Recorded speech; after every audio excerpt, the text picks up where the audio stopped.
wake that ass up. Early in the morning. The Breakfast Club. Morning, everybody. It's DJ Envy, Jess Hilarious, Charlamagne the Guy. We are the Breakfast Club. LoRosa's here as well. And we got a special guest in the building. Yes, indeed. You know her from Real Housewives of Atlanta. Ladies and gentlemen, Sidora. Welcome. Oh, snap. Hey, Good morning, y'all. How you feeling? Peace, Drew. How are you? I'm good. I'm good. I actually have been in New York for a couple days, so the city's been showing me love. I'm not tired. I'm awake. You are. I'm here with y'all. Yes. How's your know? energy? How's your energy? My energy is better. I've been going through a lot, but I feel like where y'all have seen me for the past 2 years, I'm definitely in a more healed place. Yeah. When did you get to that place? Honestly, working on my album was like my therapy. So I think that just being able to get all of those emotions out and just do something productive and put it all on paper and leave it there, that was a big part of my healing journey. For breaking down for people that don't know what y'all talking about, because a lot of people might not watch the Housewives of Atlanta. Yeah. Okay. So she was on Housewives of Atlanta. Yeah. You recently got a divorce, a separation. Well, it's not official yet. Separation. I'm still going through the process. Which is a weird separation because he lives in the basement. Yes. And you live upstairs. Yes. And you're not allowed downstairs. Yes, and he's been there for some time. And he's not allowed to come upstairs unless I grant him access. It's just like I've never heard of this. Like I don't know anybody else that I can say, girl, how did you deal with this? I've never heard of this, and I did not know that would ever be something the judge would rule on. So it makes it extra complicated. It's already hard enough. Divorce is already tough enough, but to run into each other in the driveway weird. you know what I mean? Like it's a lot. You have no idea. Well, how did it even come to that point? That who said that this how it should be? Like, because I've never heard of that. Did he say I want to live and I want to remain in the house? And like, how did that happen? He was basically like, I'm not leaving. Like his attorneys were like, yeah, he's not going to leave the premises. And so, have you seen that movie World of Roses? War of Roses. Yeah. Thank you. Yeah, right? It's like that in real life, where it's the asset in the marriage. And so what I've been learning through this process, it's love and it's like pure bliss. And we built this beautiful family and we're building legacy. And then all of a sudden we're going through a divorce and now it's all business. It's like, a negotiation of, so the asset being the house, it's a big deal, And so I would love to just split everything. Like, hey, 50-50, keep it simple and we can be done. But he's like, I want everything. I want the house. I want 40% of your business that I've had since 2005. It's my company, and he's coming for that. And it's just. How did y'all get there, mess. though? What started the separation? People assumed it was cheating. People assumed there was so many different things. How did y'all get there? Let's go, girl. I watched the show with I the like wife. when you get in your bag. I like when you get in your real housewife bag. I like when you get in your real housewife bag, daddy. When you be scrambling and scrambling in your real housewife bag. I like that, daddy. Housewife. Yes. All right, I'm sorry. Okay, so you know everything. So then you watched it. Explain to people. So what happened? Right. So a lot. So we lived in Chicago. I'm from Chicago originally, born and raised. And we lived there for some time. And it was a lot of women. It was a lot of women, the whole finding things in your phone or finding, I got family, like it's family. Everybody knows we live here. People seeing you out, sir, at dinner with women. So it was a lot of that. So you were in his phone? I did at one point. Why you so honestly. nosy? Excuse me? Why can't you let him and his women be? Wow. Charlotte,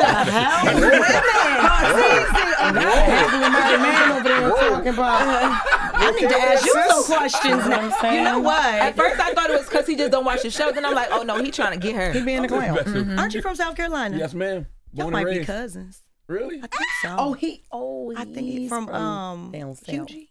Oh yeah, Hughie. Ooh. Hughie right by Moss Corner. Oh, Right by you know Moss he got Corner. a lot of cousins. You remember cousin Courtney on the show? Oh yeah, I think he might be don't know cousin Courtney. Oh, you see, I don't. So wait, so back up. So Sorry. that was in Chicago. You found out, but then y'all moved to Atlanta. You Yes. forgave him. I did, Okay. because let me tell you. So my parents were married for 60 years till my dad passed away. So I grew up in a household, where I saw people choose each other every day, fight, make up. Right. That was just what I saw. So that's what I wanted for myself. So when I got married, it was like, this is what we go through. We're going to talk about it, communicate, and move forward. So yes, I did forgive him. We moved to Atlanta. And he left and went to Tampa for 3 days. Everyone saw that on national TV. But it was embarrassing. You know what I mean? Like, you leave your family and you don't tell us where you went. And it was more so because it was public, and humiliation and embarrassment. And I think that was tough. That was the last straw. That was it for you. I mean, it was that, and it was just the continuous behavior of like dealing with other women, and then coming on the show, and then there was women saying, oh, they were pregnant. it was a particular woman who reached out and said she was pregnant with his baby. And that was a big thing. That was probably one of the biggest straws. And then it was the disrespect of my mom, of my family, the disrespect of my son Jojo, my 14-year-old. So it was just very layered. And finally, he moved out of the bedroom. So we separated, and we were separated at the time. So it was a huge separation. We were trying to repair things, but ultimately it just wasn't able to be repaired. And people thought you cheated at one time. Well, that's what he says. It was almost like, oh, she's hanging out and having fun. Oh, this is my moment, And now it flipped to like a victim mentality when that really wasn't what it was. And it's Pride Month, so they thought it was a girl. Oh. Well, they thought that before this month. Oh. Yeah. But I heard you talk about it on Carlos King. Yeah. And that was my first time actually hearing you explain it the way you did. Yeah. So he had alleged that you were dating a woman at the time, and that's who you were cheating with. And you said at the time you were going through so much with him that you would have taken attention from a cardboard box. I said that. Please talk about that. Is it cheating if it's eating? What are we eating? What is the matter with you, girl? Lord. Just the comic relief of the situation that you need. I mean, Sorry, I wouldn't say there was eating. We were hanging out. That's still my girl to this day. Like, we're still friends. But I think it was extra sauce placed on it. I will say, okay, flirting, yeah. Like, I'll be honest about that. Nibble? A little nibbled on some food. We went to dinner. Oh, okay. We was eating at the dinner table, but all of the extra stuff, I mean, you have to really watch the show and know who Ralph is. He is very much a narcissist, and that's who I married. That's who I chose to love. But at the end of the day, what happened. People have actually witnessed it, the disrespect. So to say, okay, I'm hanging with this woman, and now it's a relationship, that just came out of nowhere. There was never any evidence. Where's the receipt? Like, people can say things. Does it make it true? People say things about you, Is everything true? Not everything, but Not a lot everything. of things are true 50%. about him. Well, listen, how do you balance healing in private when your pain is being monetized on reality TV? Honestly, that time that we did not come right back on the show, I was actually grateful because that was a time I took just to self. Like, I spent my time alone. I just completely shut down, and I did a lot of praying. And like I said, honestly, people may not have understood why I said Dennis was my angel on earth.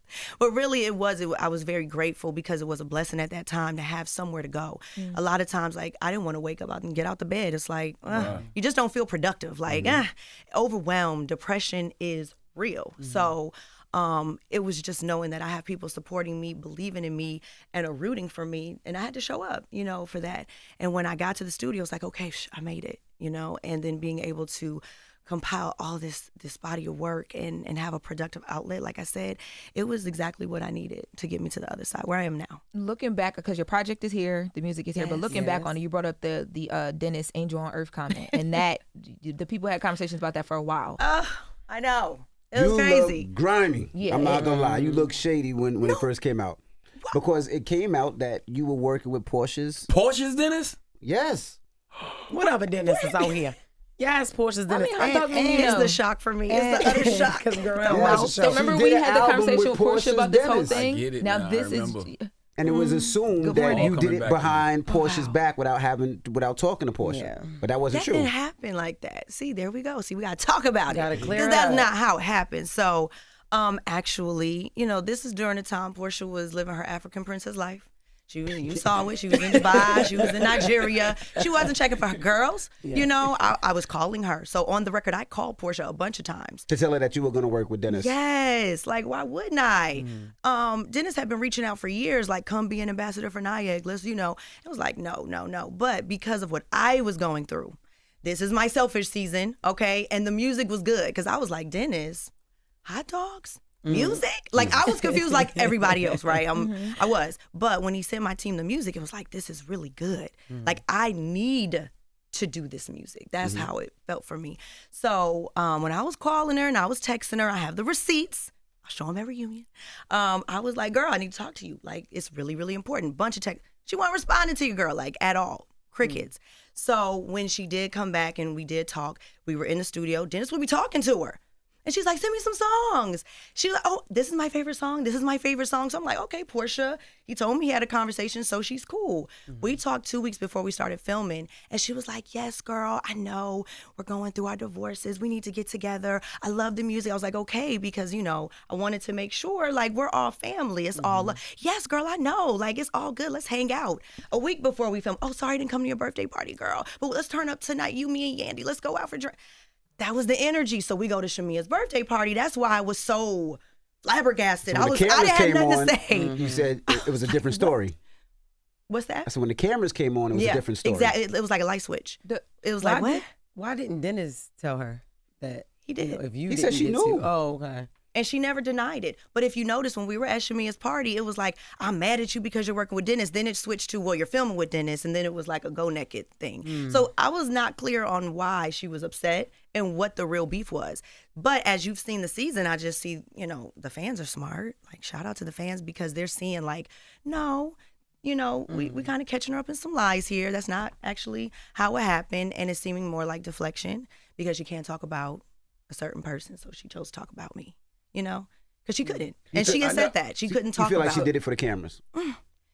You need story. But I mean, you need to have things going on in your personal life. Like, why is everything about what I got going on? I never understand on this. It's hard to watch sometimes because you don't know if it's real shade, if it's real smoke, or if it's just a storyline. No. Everything I do is real. I came on the show in an Achilles rupture boot. Like, I came on the show limping. Like, that's not how I would want to come on. I want to come in with my, like, Louboutins, you know, and be fabulous. And I wanted to show black love and marriage and all the beauty and all that. I didn't want to show this. So everything that I've shown has just been my real life. I've not ever produced anything or tried to give storyline because, like, I've been working since I was 8 years old. I don't need to put on for cameras. That's not me. Some people may. Like, that's what some people may do. And I feel like in this situation, instead of Porsha opening up about, like, her real feelings without talking about that particular person, she didn't need to deflect it and make me her punching bag. I think that was probably the most hurtful part because, like, I'm going through a lot too. Did y'all have a real conversation? Because it made you look crazy to the public at first when she got on there and says, you're supposed to be my friend, but you working with my ex, and I had no idea. Did y'all have a conversation after that? We did. We had to sit down. It didn't go very well. It didn't go Which well, one are you talking about? Because Grenada. The sit down when she walked out when we were drinking tea. Yes. It escalated. Yeah. So it wasn't really like true resolve, but yeah, no. It's like Porsha is not the person, as you have seen, that will communicate. You know, she's going to get up and walk away. She's going to cover with all of this happiness. Like, she got it. And that's not real. And I think everyone was anticipating her to come back this season and was excited. But ultimately, she couldn't deliver on the story that we thought we were getting. You know, we thought we were getting Miss Gawadia, and she couldn't bring that. Oh, so you don't think Porsha's been delivering this season, what you're saying? I mean, that's just what I feel. You know, that's my personal opinion, is that this wasn't a real beef. So then what are we talking about? Like, let's talk about something real. You get, you know, two women together who are strong, who are bosses in their own right, have a conversation. We're not going to agree on everything, but we don't need to make this the whole thing we're talking about for the whole season. Me and Dennis? Yeah. The whole season?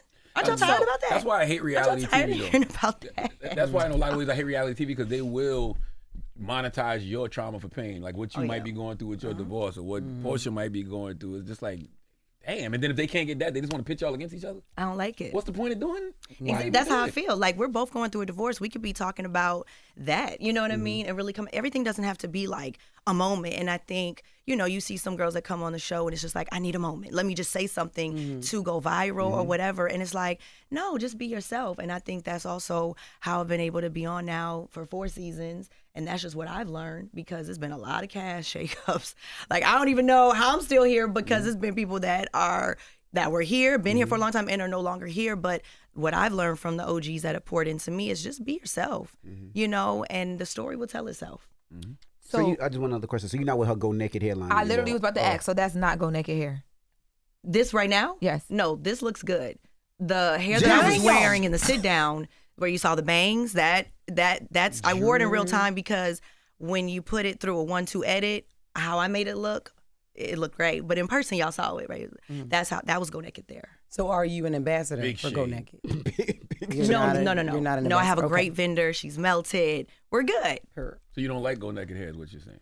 I mean, it just didn't work for me per se. When you go to bleach yeah. blonde it did something. right. Would you have said that prior to all this dentist stuff? Because I thought you were it was like a good partnership. It was. And in the beginning of the season, you said you thought you were doing numbers for Go Naked. I did do numbers. I did do numbers. Did the That's product why. change? Well, I just believe, like, as Black women, we support each other, right? If you're my girl, I'm going to support you. We have a great working relationship. It was fun. You know, it was fun to work with her at that time. And if that's your friend, you're going to hold your friend down. But it was just when all of this started to happen, it just became corny to me. You know, so I'm like, okay, well, now since you're going to drag me, well, I'm going to speak my truth then. Because the truth is, like, I had your back, but if you don't have my back, now it's fair game. You think the show? No, you were saying, all right, let me be honest about this. Yeah, hair I'll be then, since honest. Now Yeah. okay. I would rather go naked than to wear that hair again. You think the show would still be interesting if you and Porsha weren't beefing, or is like tension just part of the paycheck now? I mean, I came on the show. Let me make it clear, because I've been an actress since I was literally like in grade school, right? So I made a decision because I was like, you know what? People know me from this role. They may not like me from this role or that movie or whatever. I felt going through COVID, it was just an opportunity to be more vulnerable and let the fans really get to know me and see me as a mother and a wife and a friend and a sister. Like, I'm so many other things, and I wanted to show that. And so that was the reason for me joining the show. It wasn't to do anything but just hopefully inspire other people going through what I'm dealing with and connect in that way. So it wasn't to show what is happening. Like, that was opposite of what I wanted to represent on this platform. So I've never subscribed to, let's do this for a moment, you know, let's do this for storyline. I actually feel like when we used to watch Housewives and when it was nostalgic was because it was a group of women who were really friends. And when you saw them fall out, it was because I'm fighting you because I love you and I know you can be better. You can do so much more. So that was where the beefs came, and then they were able to resolve and move forward. And I feel like here, sometimes they just want to like kill you off, you know?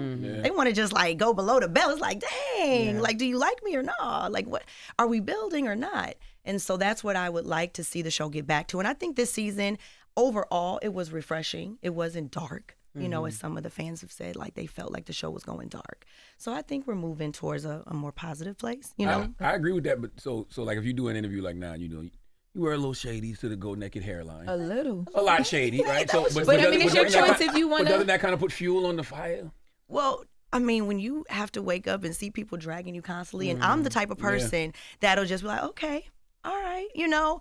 And after so long, I think now it's like, I got to start standing for me, because for so long I have protected my husband, I have protected my friends.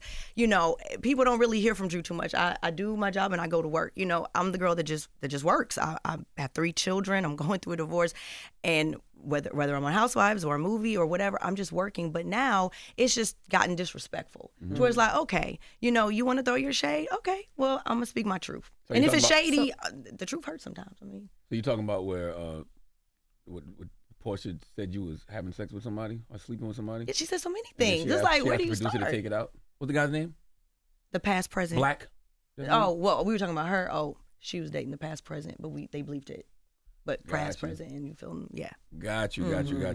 But so you don't see a resolve for you and this girl at all. You and Porsha, you don't see at all. Because you said you want to see the show get back to, you know, what that was, what it used to be. Women were able to have their arguments, go through it, talk it out, and then they're cool. You know what I mean? Yeah. You don't ever see you and Porsha like, you know what? Let's just put all this shit behind us, because it did get crazy. It did. Yeah. But all right, we're women. We both bosses. We like, you don't see that? I think in certain cases, it's hard to come back from certain things.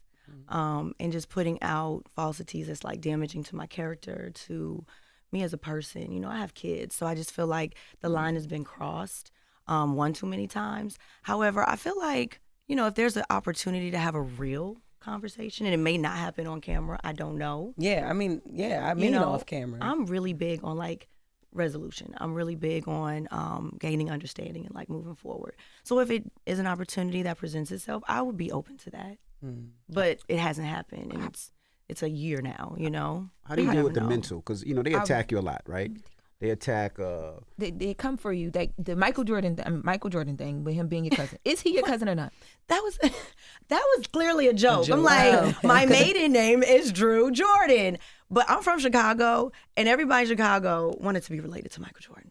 So we actually had the last name Jordan. So we was like, oh yeah, that's So you my said that growing up. I ain't mad at you. I yeah, said like the whole time, like my brother-in-law is Craig Hodges in real life. So go to the games, it's like, where my cousin at, right? Exactly, a very big legend. Because it's that, I feel like they come for your outfits. They be trying to come for everything. They Like be how killing do your That's fashion. what I'm saying. So I'm just supposed to take it. Like, it's only so much a person can take where it's like, hold on, I'm from Chicago. At the end of the day, now when I start firing, it's like, oh my God, Drew, oh, she threw some shade. Oh, they're so mean. And it's like, no, this is who I am, and this is what happens when you poke the bear over and over and over again.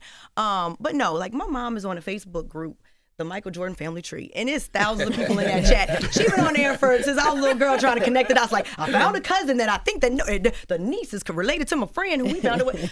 My mama want to be related. We all want to, so it was clearly a joke. The joke created so many deep dives of them trying to figure out your family tree. Right. Oh man. I want to ask some questions about you, Drew. You've been in this game since you were a kid. How do you think Hollywood's perception of you has changed, and how has your own perception of yourself changed? Oh, good. Well, I feel like on the side of like the theatrical, TV and film, I'm proud of what I've been able to accomplish, in my career. Sometimes I don't reflect enough and like, wow, I've been able to work with some amazing actors and some amazing projects and tell some amazing stories. But the game is like, that's one project that I just feel like the public perceives me in that way, and I can't shake it. And it's like, what decade? Has it been a decade? Yeah. Now? I still see the comments to this day, which is saying, okay, this was obviously something really big and a part of the culture. But I did see a hashtag where it was like, hashtag cancel the Sidora hate. And I just want to say, can we do that, please? Like, at the end of the day, this has gone on too long. Derwin lied to Sidora. Like, did we not all watch the same show? You feel like the hate carried from there? Oh, most definitely. Like, I see the comments, I'm like, wow. And I've met people that's like, oh, I'm mad at you because you broke up med school. And I'm like, Tia was married, right?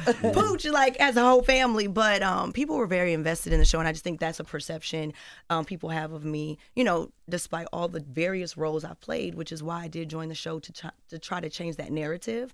And I think for myself, yes, my perception of self is I have so many things I want to do. I want to do Broadway. I want to direct. I produce my first film and continue to open the door for other young talent coming up. And so that's where I'm moving into of my contribution stage in life and wanting to really see others win as well in this business. I think the thing with the game was, right, everybody else had fictional names, but you really went on there as Drew Sidora. Like, you why was that? Shout out to Marv Rocketkill. Shout out to her. We just had her up here. She was just here. Oh my God, I missed it. Oh, yesterday, but we played it back. Oh, nice. Yeah. Like, I love that woman. Actually, so the story behind that is I booked Girlfriends. I did an episode of Girlfriends. And when I went on set, she remembered meeting me, coming to my home, because my sister Allison has been my manager since I was like 8 years old. Yeah. And so she came to the house to meet my sister. My sister was a writer on Amen, Rock, Martin, worked from William Morris Agency. Yeah, like OG, right? And so she came to my sister's house to see if she would share her Rolodex because she was moving to Los Angeles to become a producer.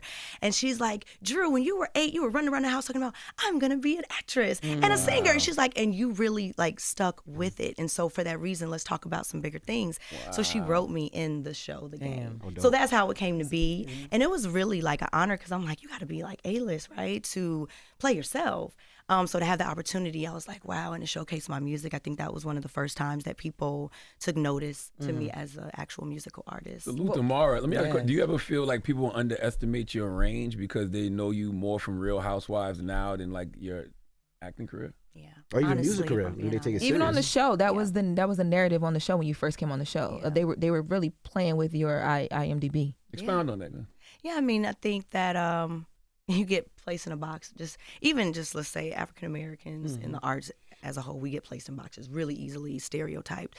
That exists. And for me, joining the show, wanting to show my real life, now it kind of took away from my actual skill, my passion, which is, music and acting. So for me, it was important to balance it, which is why, on off season, I go to LA and really, you have to get in people's faces and remind them like, here I am, continuing in my acting classes just to keep showing myself approved because it's always changing. It's extremely competitive. And I think the industry has changed a lot where it used to be, and not in all cases, but it is this now and it exists. They look at numbers too. So you might be, I've had producers, directors say, you were the better actress, but this person had more followers, than you. And so it's a balance now of talent as well as marketing yourself and being more appealing to buyers. Well, I Did It To Me. Your music is out. And I watched, you said that your music was like your healing when you were going through the divorce because you were in such a dark place. Yeah. What song on your album was like, when you hear it now, you get tearful, it takes you there, it's your favorite? It's two. Definitely I Did It To Me and Love for a Minute with Sierra. Shout out to Sierra Gates. She came and laid like a 8-bar little situation. We was in a booth. It was very, Sierra Gates. I thought you were talking about Russell Wilson, Sierra. You talking about Sierra Gates. Oh, girl. Speak it. I know Sierra was rapping. She was rapping. That's a lot of people right. don't know she came in, but it's a very emotional record, and that was the record that actually Dennis and I were in the studio, and it was like really emotional. He was over there crying about Porsha, and I was in there having my moment. But it's an emotional record. But I Did It To Me is very representative of the project because it's about taking accountability, and that's why I love that record, because I can sit here and share, with you guys all the things that my ex did, right, that weren't right. But it gets tiring after a while to keep blaming everything on the other person. So for me, it's like, no, I played a part. There were things I could have done better, if I'm being honest. And so that's what the song is saying, like, look in the mirror. It's not easy to do, but you got to sometimes look at yourself and say, okay, yeah, I made a mistake here, there, and I could have been better, and then grow from that. Do you let him know that? I have, actually.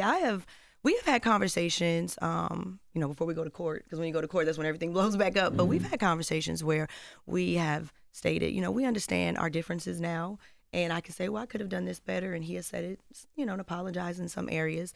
And yeah, like, we're humans, and just being more gentle with ourselves and just forgiving each other doesn't erase everything and every pain that we caused. But yeah, we can be honest and say, I wasn't perfect. I can say that. Now, you've been in the business since a child, right? Yeah. What's the most cutthroat part? Is it Hollywood? Is it reality TV, or the music? Oh, that's a hard one. Oh, man.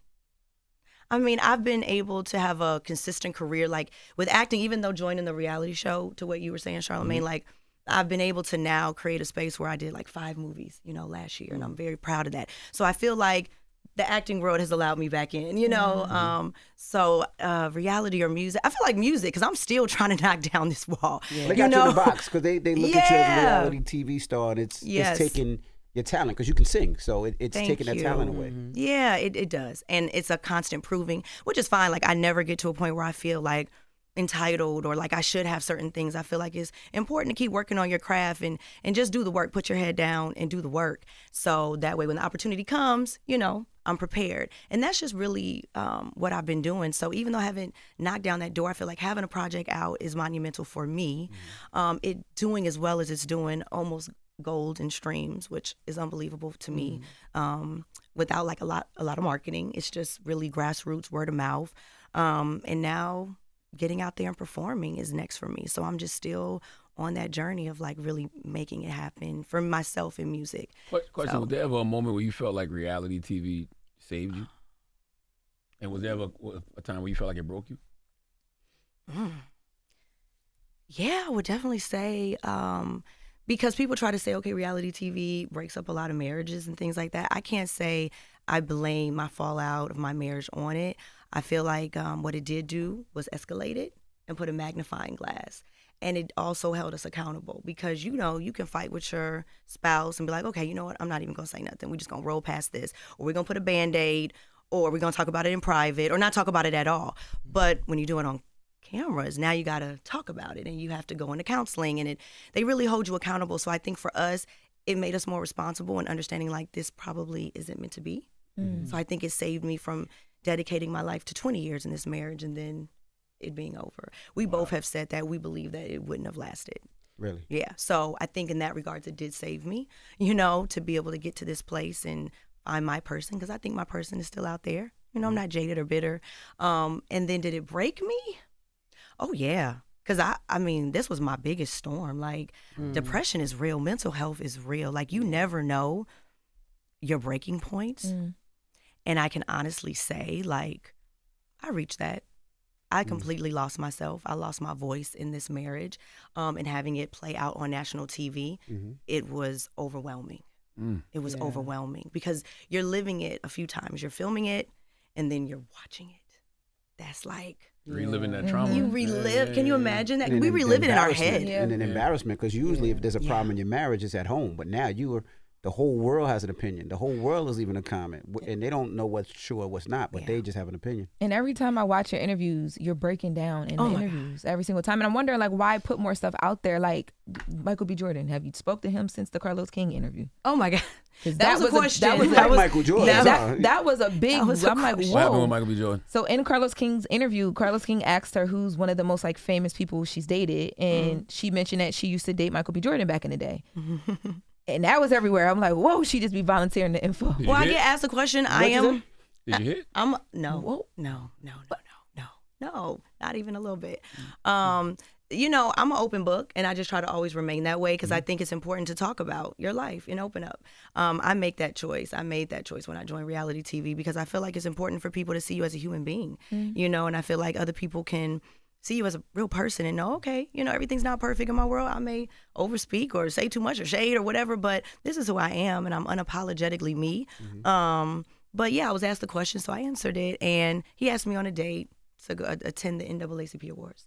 This was probably like 2000, maybe 6, when he was like still on the soap operas. Okay. And I met his mom and stuff. It was cool. We went out a couple of days. No, there was no like intimacy on the record, but still, he was very, very sweet guy, very, very sweet, and he's been super successful.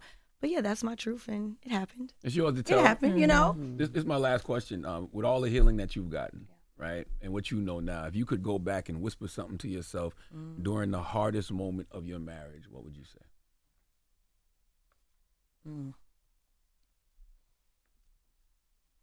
The hardest part of my marriage, I think.